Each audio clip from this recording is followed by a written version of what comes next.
feels good. It gives you confidence. 2 years ago, we came in, we're coming off a 3-9 season, new coach. We didn't really know who we were, and now having those 2 bowl wins kind of under our belt gives us a little bit of confidence coming into the season. What's the biggest challenge you got coming back with 2 new offensive linemen? You had that solid core 2 years in a row, and now you're going to have to replace some parts. Yeah, losing those 2 tackles is definitely tough to replace. But Michael's going to do a good job moving over, and then Terry and Octavian, they're young, but we've been working with them still. They've been in the 2 deep for the past couple years, and so they know the system. And just getting everybody on the same page is kind of the hardest thing. Talk about 2 straight bowl wins, but the one thing that's eluded you is that Sun Belt title. Just talk about that being the primary goal. It definitely is, and the last 2 years that they've been within our reach, and it's been a 1-game slip up that's cost us. And so this whole off season we're just trying to focus on the little details so that we don't have those slip ups again, that we can finally get the conference championship. What impressed you about Terrence as he stepped in last year and led this team? Yeah, just how he kind of came in the middle of the season. I mean, Blaine was our leader for a year and a half and 3 games, and just the fact that he could step in game 4, game 5, and pick up right where we left off. The offense didn't miss a beat. We still scored, and just the fact that he could do that in the middle of the season with no notice was impressive. You talked about losing the tackles, but a lot of people still think this offensive line is one of the strengths of this team. I guess that speaks to you and the other couple guys. Right. We have a good system in place. Coach Rod does a good job, and as soon as they get in, they start learning the system. And just because they haven't played in a game doesn't mean that they're not experienced in our system. As long as everybody's on the same page, we can do good things, and we can run the ball really effectively. And through the spring and our summer drills, they're coming along really well. It's been tough to get that Florida game out of your guys' mind from a year ago. You guys had. Yeah, it is tough, but again, that's what we've been focused on in the spring and the summer is those little details. One missed assignment here, because that's what causes you to lose games like that. And we had a couple like those last year, and you take those 2 away, we're an 11-win team. But last year, we got to move on. And Ask the coach about the schedule. Not doing you guys any favors. Yeah, it's tough. Especially those Tuesday games. They kind of throw you off a routine, and then our limited home games, because we love playing at home. We always get a good crowd, and they really get behind us. We've only lost 1 home game in the last 2 years, which it's just a tribute to our fans, and we wish we could have more, but you got to play the hand you're dealt. You may have already been asked that. Forgive me, but the poll. Do you like the pressure of being picked as a co-favorite with Monroe, or how do you feel about that? Yeah, it's a new feeling. 2 years ago being picked last in the country, and then now you're picked first in the conference. It just but honestly, it really doesn't mean much except that the other teams kind of respect you a little bit. They see where you left off last year, but we've got some holes to fill, and we still got to keep working through the summer and through camp, and really come around as a team. Hudde's used the disrespect the past couple of years as kind of a motivator, but now you're in the opposite position. So Right. How do you feel about the idea of that as a motivation? Well, yeah, you just got to have the pressure on you, and you got to keep everybody else accountable. You can't let people feel like they've already arrived, because preseason, it really means nothing. And if you can get the rest of the team feeling that we haven't gotten anywhere, we haven't earned anything yet, then we can really do something special. Being named to the All Sun Belt team, of course you're on the Remington watch list as well. What does that mean for you personally? Well,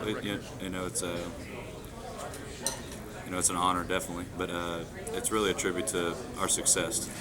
If the team doesn't win, then people don't notice players. It goes hand in hand. So really, it just goes back to my teammates and all of us working hard together and getting those wins the past 2 years. Andre, you've been there at a time when it was arguably a pretty bad time during your freshman year in 2010. Now you're looking at a team that's picked first in the conference and all. Do you feel that you've really helped build that foundation for the program going forward, to where next year you'll pick up the paper and say, hey, look, they're picked first again, or do you feel that your role in that program? Yeah, I think that the team, everybody's really come along. From the guys that were here in the rough years, there's only a few of us left, but Coach Hudd's done a good job of recruiting good players. They're good character people too, and so they're going to be around for the long haul. And I think they'll be able to, when we leave, the next senior class comes and they pick off where we left off. Because right now, what we're trying to do is pick up and maybe even do better than what our last senior class left us with. Picking up on that, you were a part of those tough times, not only as a freshman, but probably as a fan too. And you lived through some of those frustrating years. So to be a part of the turnaround, what does that mean to you? Yeah, it keeps you keeps your head kind of level, because you've got all these accolades, and you're 9-4, you're winning bowl games, but we all remember where we came from. And that keeps us working hard every day, because we don't want to go back to those days. We don't want to be 3-9. We don't want to be missing out on bowl games, because that's where football gets fun. Is when you're winning and you're going to bowl games. Andre, would you like to go somewhere different this year than New Orleans? Y'all been here the last 2 years. I mean, your fans love it, and it was a great atmosphere and everything. But yeah. I mean, you don't want to go on vacation the same place every year, right? It's definitely a blast coming here. Our fans love it. We pack the place pretty well, and it gives the other team a kind of a tough time when you have a home field advantage. But it would be nice to maybe go somewhere else if we maybe win 10, 11, 12 games. You never know where we could end up. But we like coming here. It's fun. But why not try something new? Yeah. If you were doing the poll, who would you pick up top? As in the Sun Belt Bowl? Yeah, preseason poll. Who are your favorites? Well, obviously, I think we have a solid team. I really think ULM's team's good with their quarterback coming back. He's a really good leader. He's just a playmaker, and he's hard to contain. And so obviously, I think that the media did a good job of picking us and them at the top of the poll. I know the media, at least in-state, has tried to make UL and ULM a rivalry, and I think last year started that. Being picked 1-1, do you think that kind of helps? Yeah, it fuels the fire a little bit. But since I've been here, it's always kind of been a rivalry.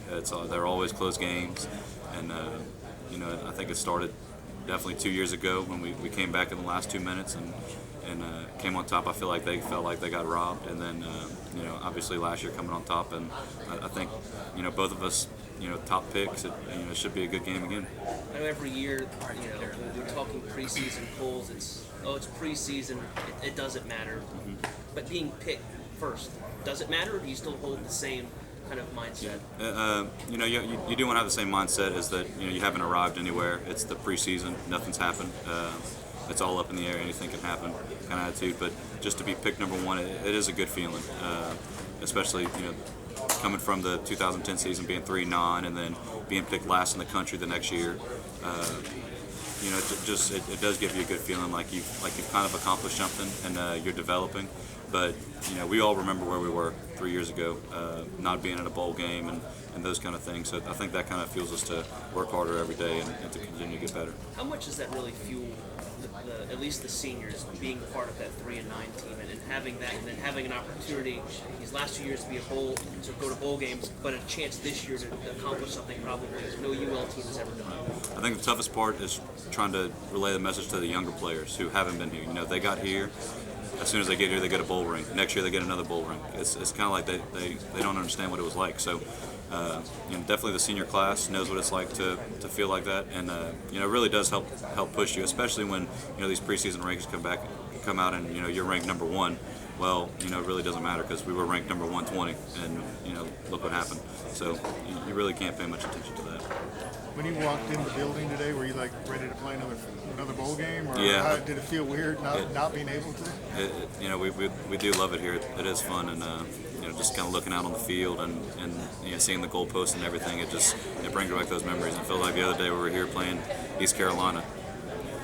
You did go out there and play? Yep. What are the most important things you think offensively that needs to be shored up before Arkansas? I think personally is making sure that the other two guys on the line are ready to go. Octavian and Terry. Terry played a little bit last year. This is going to be Octavian's kind of getting his feet in the water for the first time. But I think they're ready. And offensively, I think we just need to really try to pick up where we left off. with our tempo and everything else. How much does it help that you have half a year's experience with Terrence just under your belt? Yeah, I think it helps a lot. Especially in the spring, I could, we were off for 2-3 months just working out, not really on the field, and then we get back to the field. It's like we picked up right away. Our communication's really good. We're both seeing the same things, and sometimes we see something that the other person doesn't. And not that there wasn't a trust to begin with at week 4 when he first got here, but we were just kind of unsure of each other, what each other was seeing. And now it's like it's instinct. We know what each other's thinking, and we just compliment each other, and we get to the right play. How has Coach Hunt changed over the past few years here? Is he any different to you guys? Does it seem like he's grown a little? I think he's even more intense than he was when he got here, because we get that 9-4 season, get the bowl win, and then it's like pressure's on. We got to do it again, and we want more. We didn't get a conference championship. We never ended up in the top 25. We got some votes, but we were never in the top 25. And when you look back at how close we were, you don't want to look back at last season, but North Texas, last play of the game, 70-yard touchdown, and we get a loss there, and then Florida having a block punt. That's 2 wins away from being 11 win team. Maybe being at a different bowl game. You never know.